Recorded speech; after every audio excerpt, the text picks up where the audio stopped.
A média de abandono de carrinho nos e-commerces no Brasil é de 78 a 85%. Se você está acima disso, você está perdendo dinheiro. Fica comigo. Eu sou Luciana Mening, eu falo de comunicação, marketing e tecnologia nas redes sociais, então me segue para saber mais. E hoje eu quero falar sobre os principais problemas que os e-commerces têm na hora de avaliar o abandono de carrinho. A média de abandono de carrinho no Brasil é de 78%. Acima disso já é um pouco crítico. Acima de 90% já é perder dinheiro. Então, se você está enfrentando esse problema de 10% de conversão para 90% de perca de abandono de carrinho, você tem um problema sério. E aqui eu vou listar alguns problemas que podem estar acontecendo dentro do teu site. Número 1, checkout com muitas etapas. O que acontece quando a gente tem muitas páginas de checkout ou um checkout muito demorado, o abandono é muito maior. Então, o que a gente tem que fazer é otimizar esse processo para que o checkout seja rápido, para que em poucos dados, em poucos cliques, a pessoa conclua a operação, de preferência sem sair do site. Número 2, site lento. Esse é o principal problema que eu vejo para quem faz tráfego pago. Tem uma coisa que a gente olha dentro do tráfego pago que chama Connect Rate. É uma taxa de carregamento da página a partir do clique. Então, as pessoas que saem do clique, mas que efetivamente conseguem ver a página. Essa taxa é o que a gente chama de Connect Rate. E esse Connect Rate é exatamente o problema que pode estar fazendo o seu e-commerce não estar vendendo.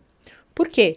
Se o carregamento é muito lento, você provavelmente vai ter um abandono de carrinho acima de 90%.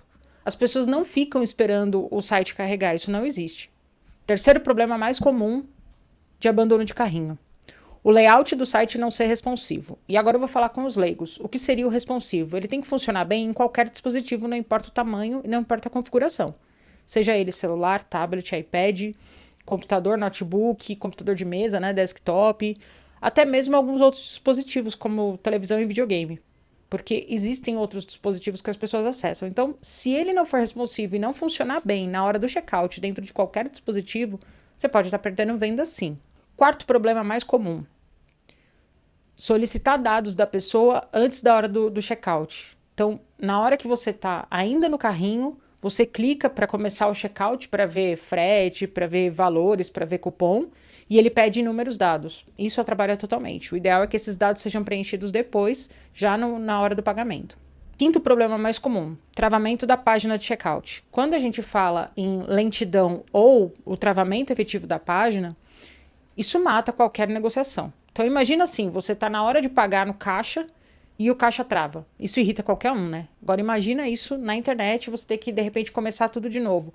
Pior ainda se ele zera o carrinho, porque eu já comprei em sites que zeravam completamente o carrinho e você tinha que fazer tudo de novo. Isso é horrível. Sexto e último item que eu acho um problema essencial para qualquer e-commerce: não ter as formas de pagamento usuais do mercado. Então, se a gente está falando principalmente de Brasil, precisa ter o Pix, precisa ter o cartão de crédito, o boleto, o básico que a gente vê, dos meios de pagamento. Então, tenha um meio de pagamento que seja rápido, efetivo e que te cobre uma taxa justa, claro, né?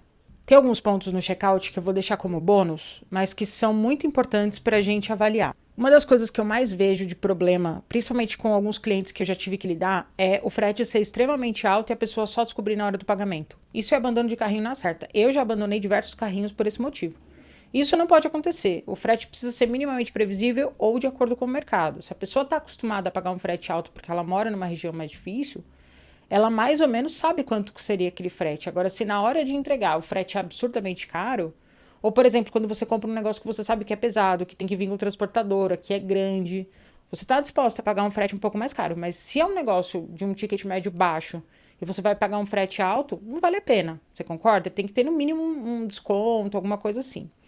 Melhor coisa que você faz é tentar conseguir desconto no frete, porque quanto mais desconto no frete a gente consegue, mais chances da pessoa finalizar a compra. Outra coisa que é muito comum de abandono de carrinho, mas que é fundamental, é o tempo da entrega. O preço do frete e o tempo da entrega, eles são fundamentais para que a pessoa tome a decisão. Então, se às vezes ela vai calcular o frete, ele fica caro e ainda demora para entregar, por que ela vai comprar no teu site? Tem que ter um diferencial. Então, se o teu produto não é nichado a ponto da pessoa entender que é uma coisa que ela vai comprar, você ainda vai fazer para depois entregar, não tem por que demorar, né? Tem que ter um mínimo de pronta entrega, um mínimo de organização interna aí. E o último bônus que eu vou deixar para vocês é que o desconto do anúncio ele tem que estar no checkout. Se você não colocar um cupom de desconto válido, você vai perder venda, isso é óbvio. Então tem que manter o que foi falado no anúncio, tem que ser mantido no checkout. Essas foram algumas dicas importantes e fundamentais para quem tem e-commerce e eu quero que você deixe nos comentários se isso fez sentido para você, se você já sabia dessas informações, se você tem algumas outras dúvidas para eu trazer nos próximos vídeos. Fica comigo.